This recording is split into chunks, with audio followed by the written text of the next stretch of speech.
본문의 말씀 누가복음 11장 2절에서 4절 말씀 중심에서 이렇게 기도하라라는 제목으로 함께 말씀을 통해 은혜 나누기를 원합니다. 지난주에는 11장 1절 한 절을 통해서 예수님께서 따로 기도하고 또 제자들에게로 돌아오셨다. 짤막한 한 구절을 통해서 예수님의 기도 생활에 대해서 잠시 살펴보았습니다. 예수님은 늘 기도를 쉬지 아니하시고 또 그렇게 어쩌면 매일마다 그렇게 기도의 시간을 가지지 않았나 그렇게 볼 수가 있습니다. 그 기도한다는 것 자체가 하나님 아버지를 찾는 것이고 만나는 것이고 또 하나님 아버지의 뜻이 무엇인가를 늘 확인하는 것이죠. 자기 나름대로 이것이 하나님의 뜻일 것이다 그렇게 주관적으로 판단하는 것이 아니라 기도하면서 성령으로 통해서 또 하나님의 감동 주시는 것처럼 어쩌면은 우리가 그래서 전화해보고 말할게요 이렇게 말하는 것처럼 하나님께 아뢰고 하나님이 주시는 것을 실제적으로 응답받고 하나님의 뜻이 무엇인가를 분별해가고 뿐만 아니라 기도함으로 인해서 성령의 능력을 덧입으시는 우리 예수님의 그 모습, 기도 외에 이런 요가 나갈 수 없느니라 라고 말씀하시는 것처럼 능력 입을 수 있는 가장 좋은 최선의 수단 방법이 있다라면 기도다라는 것을 우리 예수님이 가르치신 바대로 주님도 능력을 덧입기 위하여서 계속 기도를 쉬지 아니하셨고 뿐만 아니라 하나님의 뜻 한치도 건담이 없이 실행하시기 위해서라도 기도를 소중하게 여기셨다라는 것을 생각해 보았습니다. 제가 지난주에 말씀을 전하면서 조금 실수한 점이 있지 않나 그런 생각이 드는데 예수님은 인간의 몸을 입고 오셨기 때문에 신적 능력을 가지고 기적을 행사하신 것이 아니라 우리와 똑같은 성정을 가진 인간으로서 그래서 신의 능력을 발휘해서 기적을 일으키신 것이 아니라 예수님이 말씀하신 것처럼 내가 성령의 힘을 입어 귀신을 쫓아내면 이미 너희 가운데 하나님이 나라가 임하였느니라 그렇게 말씀하시는 것처럼 예수님은 우리와 같이 똑같은 인간으로 힘들어하시고 아파하시고 고달퍼하시고 피곤해 하실 수 있는 인간인데 그러나 성령의 능력을 힘입어서 그 모든 어려운 일들을 감당해 내셨고 귀신도 쫓아내고 안전병이도 일으키고 소경도 눈뜨게 하고 더 나아가서는 죽은 자도 살리시는 그 모든 것들은 성령의 능력을 힘입어 행하셨다. 인성을 강조하다 보니까 예수님도 기도 안 하면 성령 안 받으면 죄도 지을 수 있을 것이다 이런 말을 제가 실수로 했는 것 같아요. 예수님은 이 땅에 오셔서 인간이시면서 하나님이십니다. 그러면서 인간이시지만 우리와 똑같은 인간으로 오셨지만은 똑같지 않은 것이 뭔가 하면은 죄가 없으신 인간이라는 것이죠. 그래서 예수님은 동정녀 탄생 때부터 이미 그리스도로 오셨습니다. 어떤 사람들은 예수님이 30세 돼가지고 세례받을 때 그리스도로 임명되었다 그렇게 주장하는 사람도 없잖아 있습니다. 그러나 그렇지 않습니다. 예수님은 성령으로 잉태될 때부터 이미 그리스도이십니다. 30년간 사생에 인간으로 자라나시는 그런 가운데서도 그렇게 두드러지게 나타나지 않았을 뿐이지 그리스도로 자라나셨습니다. 그러므로 죄가 없이 이 땅에 오셨고 죄가 없이 살아가셨고 죄가 없이 사역을 하셨고 더 나아가서는 아담의 원죄가 없기 때문에 죄를 지을 수도 없다. 이것이 교리적인 우리의 믿는 도라고 그렇게 알고 있습니다. 그래서 예수님은 죄를 지을 수가 없습니다. 죄 없는 그리스도이시고 죄 없는 하나님 사람이시다라는 것이죠. 사람이지만 죄가 없으신 사람이고 그러면서 하나님이시기 때문에 우리 인간들을 구속하실 수 있는 유일한 조건을 갖추신 예수님이시다라는 겁니다. 이 세상에 죄가 없는 사람이 있다라면은 그가 우리의 구세주가 될 수가 있습니다. 그러나 어느 누구도 죄 없는 사람 아무도 없습니다. 오직 예수님만이 인간이시고 그리고 죄가 없으신 인간이시고 더 나아가서는 하나님이시며 죄 없는 인간이시기 때문에 우리의 인류의 유일한 구세주가 되신다 이렇게 설명하게 됩니다. 그러므로 우리는 예수님도 인간으로 살아오셨는데 죄가 없으시겠나? 죄 안 지었겠나? 상당히 궁금증이 있을 수 있는데 원론적으로 이야기를 한다면은 죄를 지을 수도 없고 죄가 없다라고 설명하는 것이 교리적인 설명이다 이렇게 말할 수가 있습니다. 그렇습니다. 세례받고 난 이후에 그리스도가 돼가지고 그때부터 죄가 없는 것이 아니라 잉태될 때부터 조성될 때부터 그래서 그때부터 이미 그리스도로 오셨기 때문에 그것을 우리가 믿는다면은 사생의 30년 동안에도 결코 우리 인간들이 죄인들이 죄를 짓는 그런 죄를 지을 수도 없고 또 지을 수도 없는 왜냐하면은 우리는 다 원죄의 근본을 가지고 있기 때문에 가만히 놔둬도 죄 짓습니다. 마음으로 죄짓고 행동으로도 죄짓고 입술로도 죄짓습니다. 그러나 예수님은 우리와 똑같은 인간으로 오셨지만은 죄의 근본이 없어요. 죄라고 하는 유전자가 없습니다. 그래서 거기에 대해서는 죄와는 별개 되신 인간으로 이 땅에 살아가셨고 기도 안 하신다고 해서 죄에 빠진다든가 그렇지는 않다라는 것이죠. 그것을 너무 제가 인성을 강조하다 보니까 그런 말까지 했던 것 같은데 시정하면 좋겠습니다. 예수님은 그러나 예수님도 기도를 필요로 하셨습니다. 말씀드린 것처럼 하나님의 능력을 덧입기 위해서 똑같은 인간이기 때문에 예수님도 기도 안 하셨으면 능력을 받을 수 없을 것이고 받지 못하면은 어떤 초자연적인 능력을 발휘하기가 쉽지 않았을 것이다.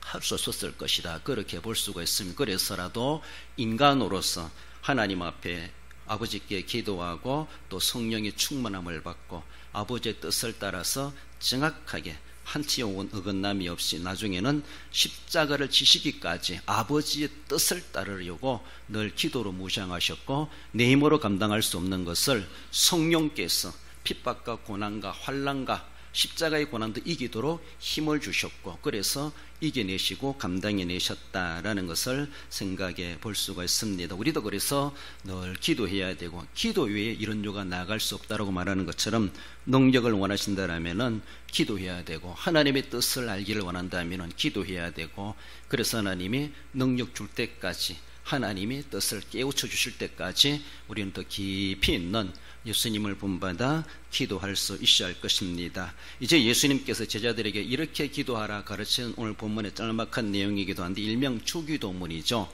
마태복음은 좀 길게 나오는데 누가복음은 짤막하게 나옵니다. 우리 이제 예수님이 이렇게 기도하라 하시는데 그럼 우리가 기도하는 사람으로서 우리가 갖춰야 될 적어도 어떤 자세를 갖춰야 될 것인가 세 가지로 요약해서 본문은 말씀해 주는데 먼저는 하나님 앞에 복종의 자세를 가져야 될 것을 예수님 기도 즉 주기도문을 통해서 우리에게 그것을 가르쳐 주십니다. 2절에 예수께서 이르시되 너희는 기도할 때에 이렇게 하라. 아버지여 이름이 거룩히 여김을 받으시오며 나라가 임하시오며. 예수님이 기도하고 오셨을 때 제자 중 하나가 예수님 우리에게도 기도를 가르쳐 주세요. 요한도 그의 제자들에게 기도를 가르쳐 줬다고 하는데 예수님의 기도하는 모습을 늘 보아왔던 제자들 그래서 우리도 기도할 수 있지 않을까? 기도는 어떻게 해야 되지? 기도라는 것이 무엇이지? 상당히 문의했던 것들. 그러나 예수님은 기도하러 가신다 하시면서도 기도의 자세한 내용들을 제자들에게 아마 안 가르치셨는가 봅니다. 그래서라도 제자들이 먼저 예수님한테 기도하고 오신 예수님한테 예수님 우리에게도 기도를 가르쳐 주세요 라고 했을 때 예수님은 상당히 마음이 기쁘셨을 것이다 라는 것이죠. 안 좋은 것 세상의 어떤 처세술을 가르쳐달라는 것이 아니라 신앙생활을 위해서 예수님이 하시는 그 일을 자기들도 하고 싶다는 것이죠. 얼마나 귀한 것입니까? 그래서 기도에 대한 거룩한 욕심 또 탐구심 궁금증 거기에 대해서 알고 싶어 한다고 하는 것이 참 그만큼 긍정적입니다. 고무적입니다. 발전적입니다. 우리도 그런 면에서는 자꾸 뭔가 알아가려고 하고 배워가려고 하고 속된 말로 돈 주고라서도 가서 세미나 듣고 가서 교육받을 필요가 있습니다. 그렇습니다. 뭔가 그런 기회가 있다고 가면은 내 시간 내서라도 가서 그래 참석하고 훈련받고 할 수 있다라면은 얼마든지 남다르게 하나님 앞에 들어 쓰임 받을 수가 있다라는 것이죠.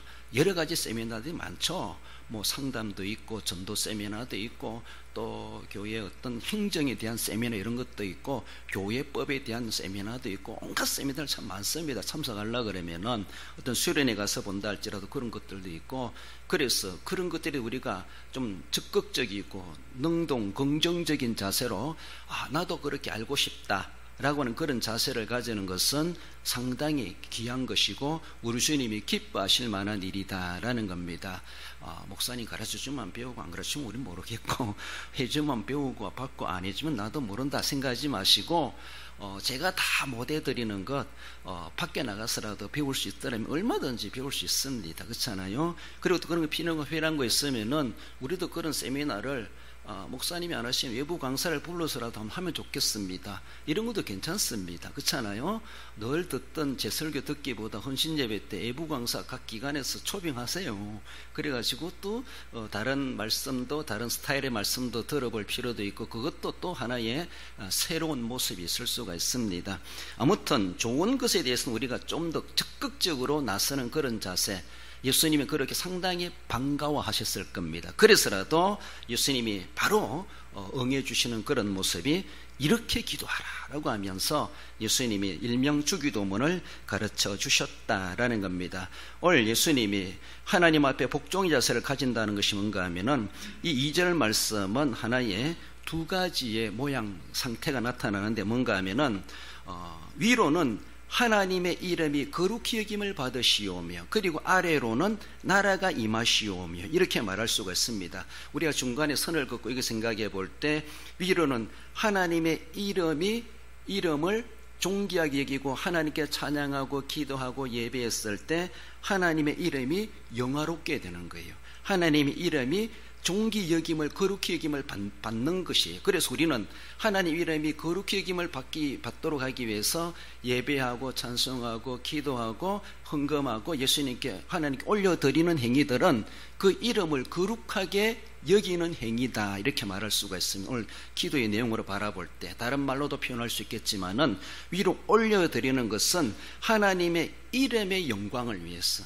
하나님의 이름의 존귀하심을 나타내는 그런 표현이 우리의 찬송과 예배와 또 기도와 헌금과 우리의 봉사와 올려드리는 것들은 다 하나님의 이름의 영광을 위해서 그 성호를 찬양하는 것, 하나님의 거룩하심을 나타내는 그런 행위다라는 겁니다. 그래서 우리가 그렇게 예배하고 찬송하고 섬기는 그 모든 것들은 어쩌면 주방에서 하나의 설거지하는 것이랄지라도 섬기는 것이잖아요. 우리 하나님을 기쁘시게 하는 것이에요.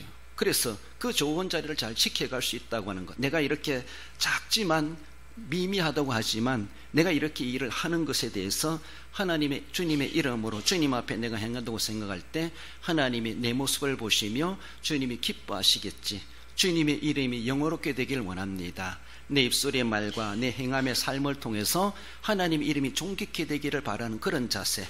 그래서 오늘 본문에 기도만이 아니라 우리 모든 예배, 찬양, 사람으로 신앙생활 행하는 모든 행위로서 하나님께 올려지는 것은 그 이름이 거룩히 여김을 받게 하시는 겁니다. 그러니까 우리의 삶을 통해서 그 이름이 거룩하게 여기지 못하도록 쉬운 말로 그 이름을 욕되게 한다라면은 엄청난, 우리가 하나님 앞에 잘못된 일을 저지르는 거나 다를 바가 없죠. 그래서 늘 기도하는 자세, 사람의 자세라면은 하나님의 이름이 존귀 여김을 받는 이것을 가장 우리가 원론적으로 우선적인 자세이다라고 하는 것을 말할 수가 있고, 그리고 중간에 선을 긋고 또 계속 이어서 본다라면은 나라가 임하시오며, 이렇게 말해요. 그러면은 하나님의 나라가, 위로는 하나님의 이름이 거룩히 여김을 받고 아래로는 하나님의 나라가 임하시는 거예요. 이것을 우리가 마태복음 6장의 주기도문 좀 자세히 나오는 내용으로 보면은 9절에서 10절 보면은, 그러므로 너희는 이렇게 기도하라. 하늘에 계신 우리 아버지여 이름이 거룩히 여김을 받으시오며, 여기까지는 이제 위로 올라가는 내용. 나라가 임하시오며 뜻이 하늘에서 이루어진 것 같이 땅에서도 이루어지이다. 이건 이제 아래로 임하는 것. 그래서 그 마태복음 6장 9절 10절로 볼 때에 오늘 2절은 조금 간략하게 놓았는데, 오늘 본문에서는 여기시오며, 그렇죠? 오늘 마태복음 6장에서는 거룩히 여김을 받으시오며, 요까지가 위로 올라가는 내용이고, 그 나라가 임하시오면은 아래로 행하시는, 하나님이 아래로 임재하실 때 임하시는 그런 모습이, 나라가 임하시오며 하늘에서 이루어진 것처럼 땅에서도 하나님의 뜻이 이루어지게 하옵소서, 이런 의미를 가지고 있다는 것이죠. 하늘에서만 잘 되는 것이 아니라 하늘의 그 영광스러운 것들이 하나님 이 땅에서도 우리에게도 맛 좀 보여주세요, 이런 의미라고도 볼 수가 있죠. 하나의 기도입니다. 먼저 하나님의 성호를 찬양하는 것이 우선적인 자세이고, 하나님 영광 받으시면은 자연적으로, 다르게 보면은 자동적으로 우리에게 복을 내리시는 것은 하나님의 반응이라고 볼 수가 있어요. 하나님 영광 안 받으시는 어떻게 이 나라가 임하시오며 될 수가 있겠습니까?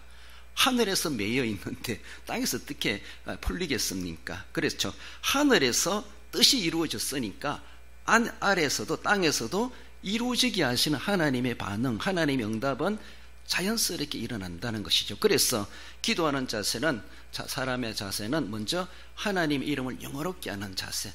내가 지금 속이 어떤데 뭐 하나님의 이름이 영어롭게 하나? 이것이 아니라 내가 오늘 형편과 사정이 어떠하든지 간에 우리 하나님 앞에 무릎을 딱 꿇었으면, 기도한다라고 하면은 일단 내 형편과 사정은, 감정은 다 내려놓고 일단 하나님이 어떤 분이신가 신앙의 고백, 그것부터 우리가 먼저 가질 자세이고, 그렇게 되었을 때 하나님 분명히 내 형편과 사정을 따라서 하나님이 임재하시는, 위로로 임재하시고 능력으로 임재하시고 은사로 임재하시고 또 내가 구하지 않은 것으로 또 하나님께서 더 좋은 것으로 임재해 주시는 우리 하나님이시다. 그렇습니다. 중요한 것은 이제 위로 올라가는 것은 하나님의 영광 되는 것은 하나님의 입장이시고, 이제 오늘 본문에서 하나님 앞에 복종할 자세라고 하는 것은 이제 하나님이 우리에게 임재하세요. 임재하신다고 했을 때 지상에 있는 우리들이 가질 자세는 엎드리는 자세라는 것이죠. 엎드리는 자세. 하나님이 영광 받으시고 하나님이 임하시는데, 이 땅에 그 나라가 임하시고 그 하나님의 뜻이 땅에서도 이루어지도록 하나님이 이제 쉬운 말로 내려오신다라고 했을 때 우리는 뻣뻣하게 열중시해가지고 어서 오세요 뭐 그럴 거예요? 아니라는 것이죠. 주님 앞에 엎드리는 거예요. 주님 무슨 말씀을 하시든지 무엇을 내게 지시하시든지 그 영광 받으시고 내게 무엇을 명령하시든지 나는 복종하겠습니다. 납작 엎드리는 자세, 이것이 주기도문의 아주 기초적인 정신 자세를, 기도하는 사람의 자세를 보여주고 있습니다. 그래서 하나님 분명히 영광 받으시면은 우리에게 임하시게 되어 있습니다. 하나님이 임하시도록 우리는 하나님이 임하신다 생각하고 느끼면서 우리는 기도하는 사람은 어쩌면 세상에서 마음이 부글부글 끓고 왔다 할지라도 일단 하나님 앞에는 납작 엎드리는 복종의 자세. 말씀하시옵소서. 주의 종이 듣겠나이다. 무슨 말씀을 주시든지 내가 여기있나이다. 내가 행하겠습니다. 복종하겠습니다. 이런 자세를 가지라. 먼저 기도하는 사람의 자세는 이것이다 라고 하며 예수님이 제자들에게 가르쳐 주신 것 또한 우리에게도 가르쳐 주십니다. 그렇습니다. 하나님께서 하늘에 계신 하나님, 하늘에 계시다고 하늘 공간에 제한되게 계신 분이 아니라 하늘에 계시다고 하는 것은 온 세상 천지 만물까지 다 우리 하나님께서 다 통치하시는 우리 하나님이시다. 하늘에 계신 우리 아버지요, 하늘에만 계시는 그런 분이 아니라, 제한되신 분이 아니라 그만큼 높고 높은 곳에서 낮고 천한 우리들에게까지도 세세하게 다 알고 계시고 다 임재하시고 어쩌면 초자연적인 초월적인 우리 하나님이시다라는 것을 말씀하시고, 우리가 할 수 없는 능력적인 모습에서도 초자연적인 그 모든 능력, 즉 전능하신 하나님의 능력을 나타내 줄 수 있는 그 하나님이심을 말씀하십니다. 그래서 그 하나님 앞에 우리는 두렵고 떨림으로 경외심을 가지고 엎드리는, 복종하고자 하는 자세를 갖는 것이 기도의 어쩌면 가장 초기 자세다라는 것을 생각하며 기도할 때마다 무슨 기도하든지 간에 늘 하나님 앞에 납작 엎드리는 그런 자세, 그래서 주님이 주시는 음성을, 주님의 응답을 받고자 하는 그런 자세를 갖춰야 될 것이다. 이렇게 해라, 그것을 말씀하십니다. 나아가서는 하나님의 주권을 인정해야 될 것을 말씀합니다. 우리에게 날마다 일용할 양식을 주시옵고, 하나님께 복종할 것을 결단한 사람은 이제 하나님께 뭔가 필요한 것을 구할 수가 있어요. 하나님이 명하시는 것, 복종의 마음을 결단을 했어요. 내가 이제 하나님 무슨 말씀을 하니 내가 순종하겠습니다. 복종하겠습니다. 하나님과 조금 가까워졌어요. 그러니까 하나님 나도 이런 것이 필요해요 라고 하면 이제 말문을 터서 하나님 앞에 구할 수 있게 되었다. 그런 모습에서 구할 것이 무엇인가? 우리에게 날마다 일용할 양식을 주시옵고, 일용할 양식, 뭐 한 끼 식사 이렇게 생각할지 모르지만은 생명 유지에 꼭 필요한 양식이다 이렇게 말할 수가 있어요. 생명 유지. 우리가 창고에 곳간에 많은 곡식을 쌓아놓고 그래서 난 풍성하게 난 일용할 양식 없어도 살아간다 그럴지 모르지만은 많이 있다고 해서 한 끼 밥 먹으면서 100그릇 먹는 사람 없어요. 한꺼번에 한 솥 다 먹는 사람 없습니다. 날마다 우리 시시때때로 일용할 양식, 쉬운 말로 한 그릇이면 끝나요. 한 그릇이면. 그리고 또 배고프면 또 나중에 가서 한 그릇 먹어요. 그렇죠? 배고픈 사람은 두 그릇도 먹겠지만은 아무튼 그의 일반적인 모습에서 일용할 양식이란, 우리는 한꺼번에 10년치를 하루 만에 다 먹고 10년치 안 먹어도 되는 게 아니에요. 하루를 살든 한 달을 살든 매일매일 먹어야 돼. 매일매일 만나를 새롭게 내려주는 것처럼 날마다 우리는 일용할 양식이에요. 일용할 양식. 그것은 한 끼만을 주신다는 것이 아니라 끊이지 않게 시시때때로 매일 만나를 내려주신 것처럼 하나님은 계속 주시는 우리 하나님이시다. 그것을 우리는 구하는 것이 일용할 양식을 주시옵고, 그것을 말씀하죠. 생계유지의 가장 기초적인 양식이라고 볼 수가 있는데, 먹어야 사는 우리 육체의 존재로서 내 생명부지의 조건, 그것을 주관하시는 분은 하나님이시다. 내가 일하고 내가 먹어서 내가 사는 것이 아니라 내 생명을 오늘도 유지하고 살게 하시는 분은 하나님이시다. 이것을 인정하는 것이 일용할 양식을 주시옵고, 더 다르게 보면은 신학적인 용어로 하나님이 내 생명의 주인이십니다. 하나님이 내 생명을 지금도 유지되도록 허락해 주셨기 때문에 내가 오늘도 숨쉬고 살아가고 있습니다. 내 인생의 주인은 내가 아니라 우리 하나님이십니다. 하나님의 절대 주권을 나는 인정합니다.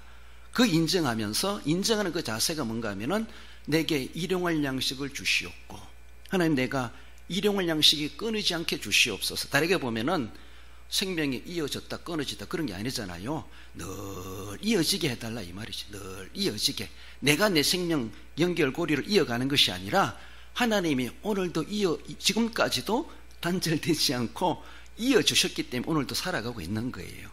앞으로 얼마 정도까지 갈지 모르지만 언젠가는 이제는 끝내자라고 하며 불러가실 때 있겠지만은 그때까지 하나님 날마다 오늘도 일용할 양식을 주시옵고, 내 생명의 주인 되신 주님, 내가 먹어야 사는 것처럼 나를 먹게 하시는 하나님, 나를 살게 하시는 분은 내가 해서 하는 것이 아니라 내 주인은 진정한 하나님이십니다. 하나님의 주권을 인정하는 것이 바로 예수님이 가르친 기도, 이것부터 우리는 주님 앞에, 아버지 앞에 가져야 될 자세이다라는 것이죠.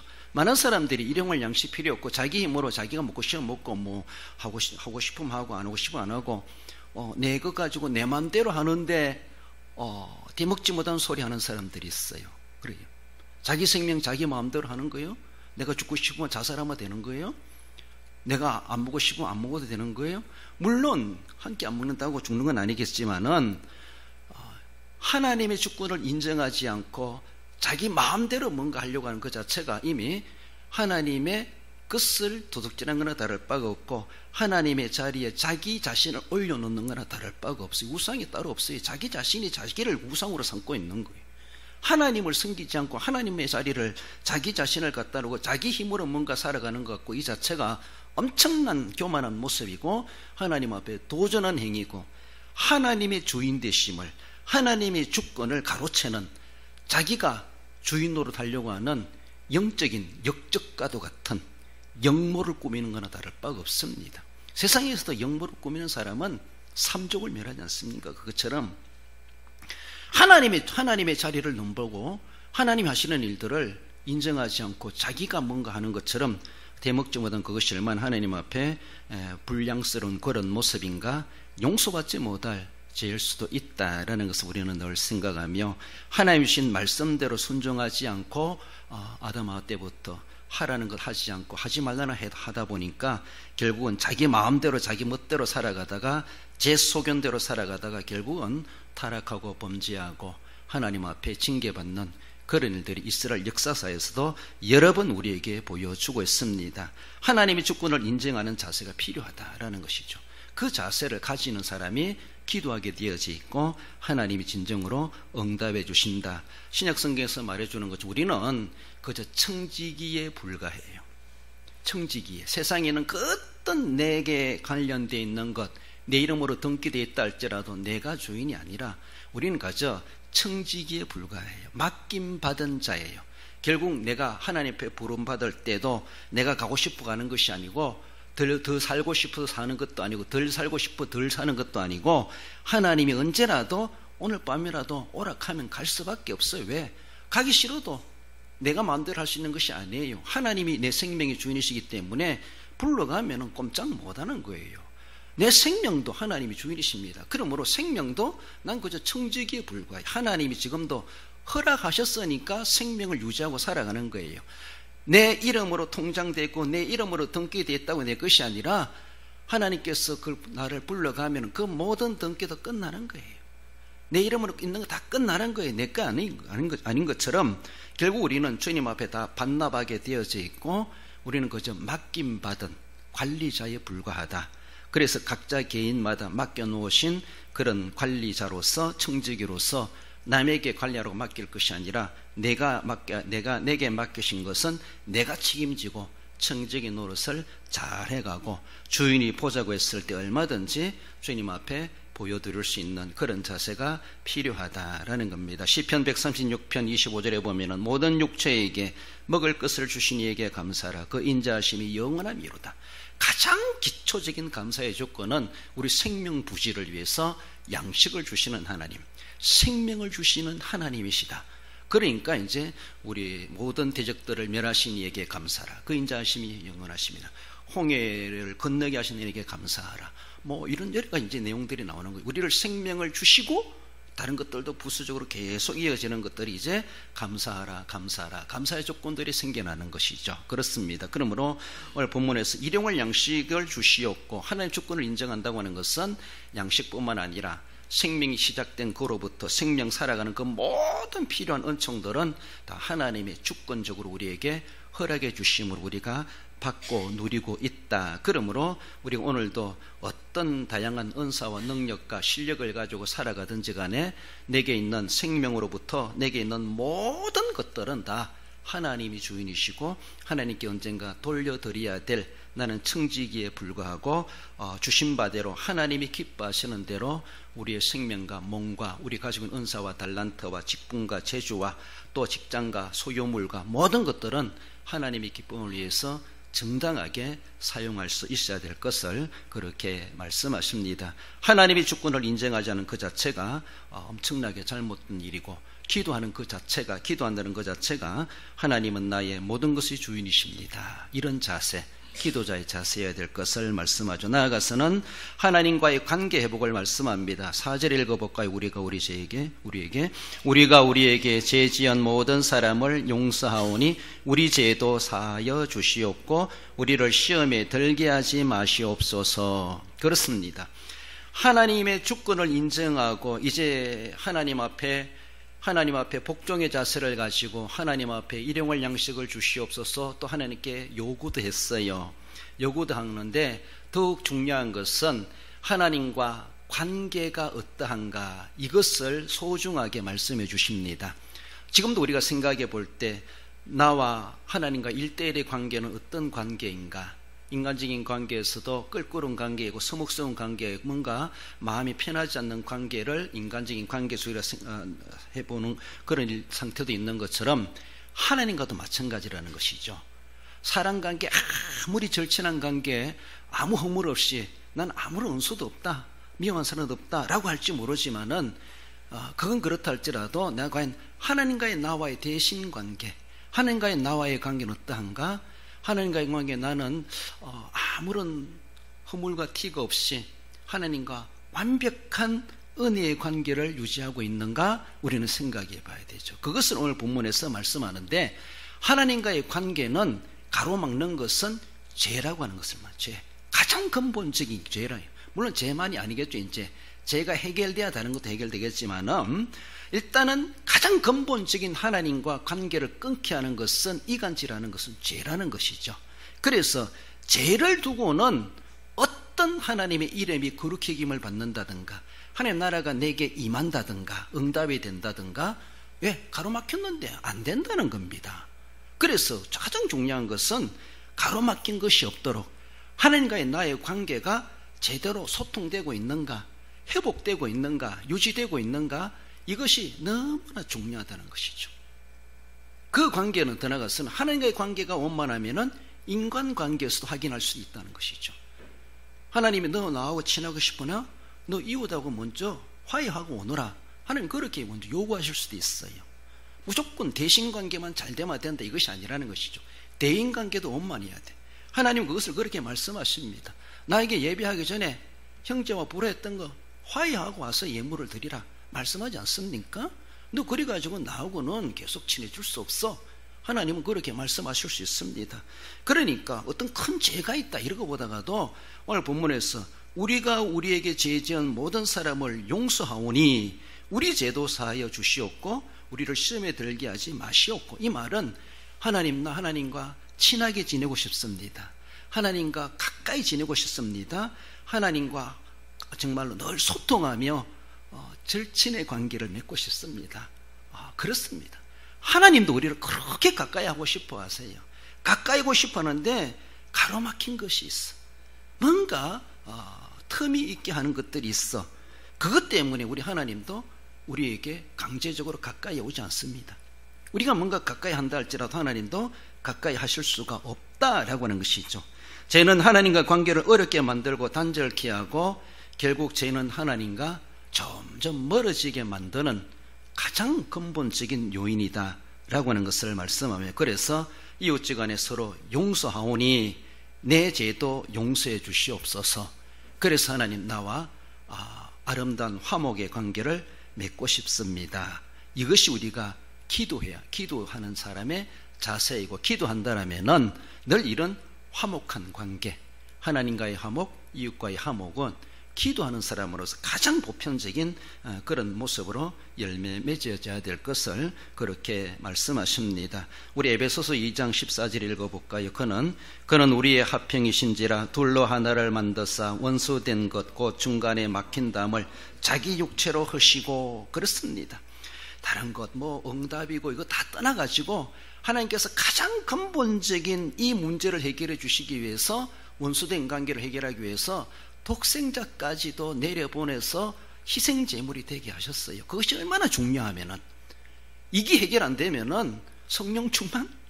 하나님 이런 거룩하게 이김을 받는 거 안 된다는 것이죠. 일단 예수 그리스도로 말미암아 가로막힌 담을 허시고 화목의 관계를 그 육체로 다 허셨다는 것이죠. 이제 예수 그리스도를 내 마음속에 영접하고 그분께서 나를 위해서 그렇게 피 흘려 돌아가신 것을 내가 믿는다면은 그 믿음 때문에 가로막힌 담이 흐려지고 하나님과 화목한 관계를 이루어갔습니다. 그럼 이제 우리 삶을 통해서 하나님 앞에 복종해야 되고 그 주권을 인정하며 또 인간관계 모습에서도 화목한 관계로 하나님께 영광을 돌리는 그런 모습. 우리가 뭔가 하나님과 화목할 관계, 무슨 그런 화목한 은혜를 입을 만한 무슨 덕목이 뭐 있겠습니까? 하나님과 원수된 우리들인데 하나님이 일방적으로 찾아오셔서 손 내미시고 하나님이 스스로 희생당하시면서 우리를 하나님의 자녀 될 길을 열어주셨습니다. 이것이 화목입니다. 우리의 죄를 용서하오니라고 하는 것은 저 사람이 내 용서하고 사과하면 내가 용서가 아니라는 것이죠. 우리가 뭔가 하나님 앞에 사과하니까 하나님이 오셔가지고 독생자 보내가지고 우리를 구속하셨습니까? 아니라는 것이죠. 아무런 반응도 없고 그렇게 할 줄도 몰랐던 철천지 원수도 우리들이지만은 하나님이 먼저 임하시고 먼저 해결해 주셨습니다. 그러니까 화목한 관계 된 것을 우리는 아주 원본으로 삼아야 돼.